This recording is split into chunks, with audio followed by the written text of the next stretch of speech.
ಆತ್ಮೀಯ ಸ್ನೇಹಿತರಿಗೆ ನಮಸ್ಕಾರ. ಇವತ್ತು ಒಂದು ವಿಶೇಷವಾದ ಎಗ್ ಚುರ್ಮುರು ಮಾಡ್ತಾಯಿದ್ದೀನಿ. ಎಗ್ ಚರ್ಮುರಿಯಲ್ಲಿ ವಿಶೇಷವಾಗಿ ಚರ್ಮುರು ಬುಲ್ಸೆಯನ್ನು ಮಾಡ್ತಾಯಿದ್ದೀನಿ. ಯಾವ ರೀತಿ ಮಾಡೋದು ಅಂತೇಳಿ ನೋಡೋಣ ಬನ್ನಿ. ಹಾಗಾಗಿ ಒಂದು ಪ್ಲೇಟ್ನಲ್ಲಿ ಉರಿ ಅಕ್ಕಿ, ಅದೇ ಪುರಿ ಅಂತೇಳಿ ನಾವು ಹೇಳ್ತೇವೆ, 2 ಮೊಟ್ಟೆ, ಸ್ವಲ್ಪ ಕಾಶ್ಮೀರಿ ಚಿಲ್ಲಿ, ಒಂದು ನೀರುಳ್ಳಿ ಮತ್ತು ಸ್ವಲ್ಪ ಕ್ಯಾರೆಟು, ಅದೇ ರೀತಿ ಒಂದು ನಿಂಬೆ ಹುಳಿ, ಸ್ವಲ್ಪ ಕೊತ್ತಂಬರಿ ಸೊಪ್ಪು ಇಷ್ಟನ್ನು ತಗೊಳ್ಬೇಕು.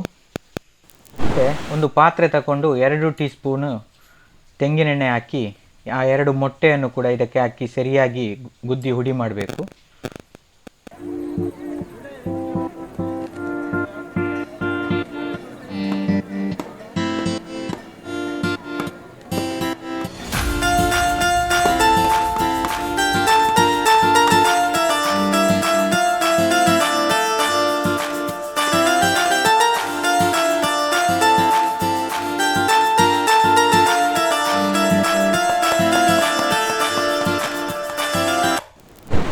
ನಂತರ ಕ್ಯಾರೆಟು, ಅದೇ ರೀತಿ ನೀರುಳ್ಳಿ, ಟೊಮೆಟೊ ಎಲ್ಲವನ್ನು ಹಾಕಬೇಕು ಇದಕ್ಕೆ.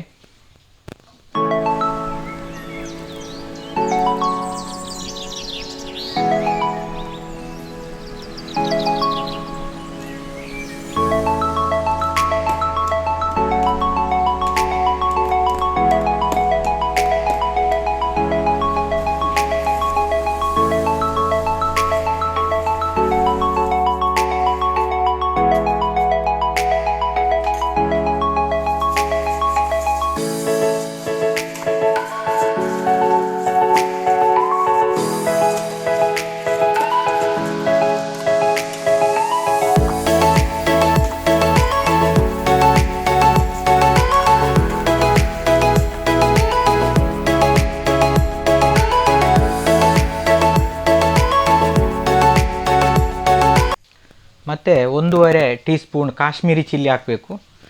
ಒಂದು ಸ್ವಲ್ಪ ಅರಿಶಿನ ಹುಡಿ ಕೂಡ ಹಾಕಬೇಕು. ಅರಿಶಿನ ಸ್ವಲ್ಪ ಸಾಕಾಗ್ತದೆ.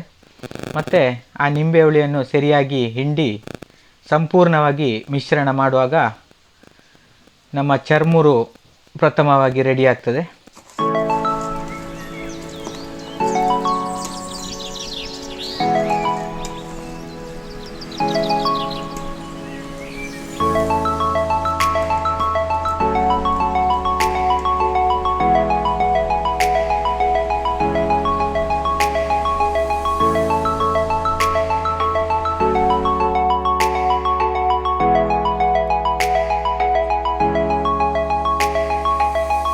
ನಂತರ 2 ಮೊಟ್ಟೆಯನ್ನು ಬುಲ್ಸೈ ಮಾಡಬೇಕು.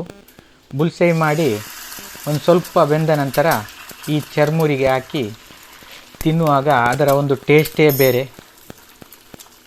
ಈ ಒಂದು ಚರ್ಮುರನ್ನು ಹೆಚ್ಚಾಗಿ ಕೇರಳ ಮತ್ತು ಕರ್ನಾಟಕದ ಗಡಿಭಾಗದಲ್ಲಿ ಹೆಚ್ಚಾಗಿ ಉಪಯೋಗಿಸ್ತಾರೆ.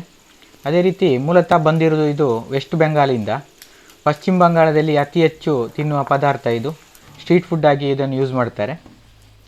ಇನ್ನು ಆ ಚರ್ಮುರನ್ನು ಒಂದು ಪ್ಲೇಟಿಗೆ ಹಾಕಿ ಅದರ ಮೇಲೆ ಆ ಅರ್ಧ ಬೆಂದಂತಹ ಆ ಒಂದು ಮೊಟ್ಟೆಯನ್ನು ಹಾಕಿ ತಿನ್ನುವಾಗ ಅದರ ಒಂದು ರುಚಿಯೇ ಬೇರೆ. ಇದರ ರುಚಿಯನ್ನು ನೀವು ಕಮೆಂಟ್ ಬಾಕ್ಸ್ನಲ್ಲಿ ಕಮೆಂಟ್ ಮಾಡಿ. ನಿಮಗೆ ಚೆನ್ನಾಗಿ ಇಡಿಸಲಿಲ್ಲ ಅಂತೇಳಿದರೆ ಅದನ್ನು ಕೂಡ ಕಮೆಂಟ್ ಮಾಡಿ. ಇಷ್ಟ ಆದರೆ ಲೈಕ್ ಮಾಡಿ. ಮುಂದಿನ ವಿಡಿಯೋ ಆಗಿ ಬರ್ತಾಯಿದ್ದೀನಿ. ಧನ್ಯವಾದಗಳು.